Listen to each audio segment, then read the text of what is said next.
Hi అండి, అందరికీ ఆనందాలకు సంతోషాలకు నిలయమైన లక్ష్మీ నిలయం ఛానల్కు స్వాగతం సుస్వాగతం. ఒక చిన్న విషయాన్ని అయితే మీతో షేర్ చేసుకుందాం అనుకుంటున్నాను. నేను ఎప్పుడు కూడా ఇలా వెన్న చేస్తానండి. వెన్న చేసినప్పుడు ఫస్ట్ నేను నెయ్యి చేయకుండానే కొంచెం వెన్న ముద్దనైతే గోకర్ణలో తీసి కృష్ణయ్యకి పెడతానమాట. నా దగ్గర ఎప్పటి నుంచో మా బాబుది చిన్నప్పుడు గోకర్ణ ఉంది, అందులో పెడుతూ ఉంటాను. ఇలా మీలో ఎంతమంది పెడతారో నాకు తప్పకుండా షేర్ చేసుకోండి. ముందుగా అయితే మనం ద్వారాలని ఇలా అందంగా చక్కగా అలంకరించుకోవాలి.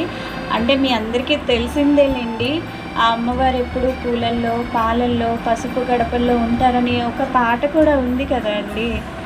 సో మనందరం కూడా ఇలా నీట్గా నిండుగా అలంకరించుకుంటున్నాం కదా.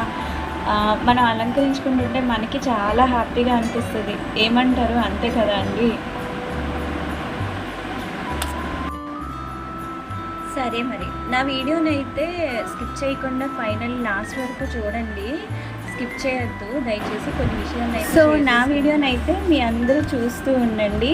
మీతో అయితే కొన్ని విషయాలను సరదాగా మాట్లాడేసుకుందామా. మరి ఈరోజు ఏకాదశి కదండి, అందరికీ కూడా కార్తీక శుద్ధ ఏకాదశి శుభాకాంక్షలు. ఈ రోజంతా కూడా మీరు ఉపవాసం చేస్తారు కదండి. మీరు అందరూ కూడా ఉపవాసం చేసి అంటే ఏమైనా కొంచెం అంటే కళ్ళు తిరిగినట్లు కానీ ఏమైనా మీకు ఏమైనా అనీజీగా కనుక అనిపించింది అనుకోండి, ఏం పర్వాలేదండి. కొంచెం పాలు పళ్ళు అలాంటివి తాగొచ్చు, తినచ్చు. ఒకవేళ మీకు అలా చేయలేము అంటే పాలు పళ్ళు కూడా తినాలి అని అనిపించదు కొందరికి. సో అలా కనుక మీకు అనిపించలేదు అనుకోండి, మీరు ఏం చేస్తారంటే కొంచెం పానకం, అంటే చిన్న ఐడియానే, మీ అందరికీ తెలిసే ఉంటుంది. తెలిసిన వాళ్ళ కోసం కాదు, తెలియని వాళ్ళకి షేర్ చేద్దామని షేర్ చేస్తున్నాను. పానకం కొంచెం కలుపుకొని తాగేశారంటే అంటే ఈ కళ్ళు తిరగడం అలాంటివన్నీ కూడా ఉండవండి. నాకు పెద్దవాళ్ళు చెప్పిందే. మన పెద్దవాళ్ళు మనకి అన్నీ కూడా మంచిగా చెప్తూ ఉంటారు కదండి. తెలియని వాళ్ళ కోసం అయితే నేను ఈ విషయాన్ని అయితే షేర్ చేస్తున్నాను. నా వీడియో కనుక మీకు నచ్చినట్లయితే దయచేసి లైక్ చేయండి, అలాగే కామెంట్స్ కూడా పెట్టండి. మీరు నా వీడియోని చూస్తున్నారు, లైక్ చేస్తున్నారు, చాలా చాలా హ్యాపీగా అనిపిస్తుందండి నాకైతే. థ్యాంక్ యూ సో మచ్ అండి. మీ అందరికీ కూడా నాకు ఇంత సపోర్ట్ ఇచ్చి ముందుకు తీసుకెళ్తున్నందుకు.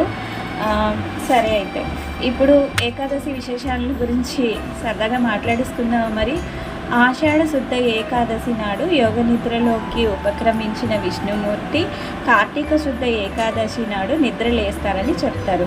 దీన్ని హరిబోధిని ఏకాదశి, ఉద్దాన ఏకాదశి, బోధన ఏకాదశి, హరిప్రబోధిని ఏకాదశి అని కూడా అంటారు. ఇన్ని పేర్లతో పిలువబడిన ఏకాదశి ఎంతో విశేషమైనదిగా భావించి ఉపవాసం చేస్తాం. కనుక ఈ రోజును ఉపవాసం చేస్తే చాలా మంచిది అని మన పెద్దలు చెప్తారు. అలాగే భీష్మ పితామహుడు కూడా ఈ రోజున అంపశయ్యపై చెప్తారు, అదే అంపశయ్యపై శయనించారని చెప్తారు. దేవదానవులు క్షీరాబ్దిని చిలికింది కూడా ఈ రోజునే.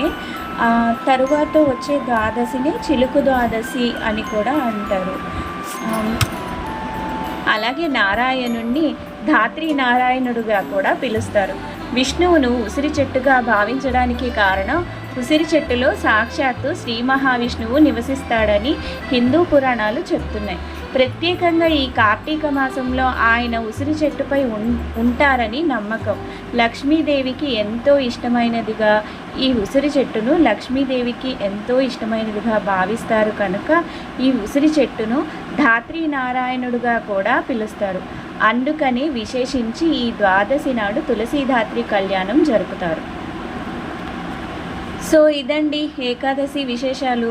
మళ్ళీ మనం ద్వాదశి విశేషాలను కూడా చెప్పుకుందామా. మరి ఉంటానండి. అయితే అందరికీ కూడా కార్తీక శుద్ధ ఏకాదశి శుభాకాంక్షలు. మళ్ళీ కలుద్దామా? మనం మళ్ళీ కలుద్దాం. సో నా వీడియో కనుక మీ అందరికీ కూడా నచ్చినట్లయితే దయచేసి లైక్ చేయండి, షేర్ చేయండి, అలాగే మీ అమూల్యమైన అద్భుతమైన కామెంట్లను ఇచ్చేసేయండి. మరి ఇంకెందుకు ఆలస్యం, ఉంటానండి. అందరికీ బాయ్ అండి. నా ముగ్గునైతే లాస్ట్ వరకు చూడండి, స్కిప్ చేయొద్దు.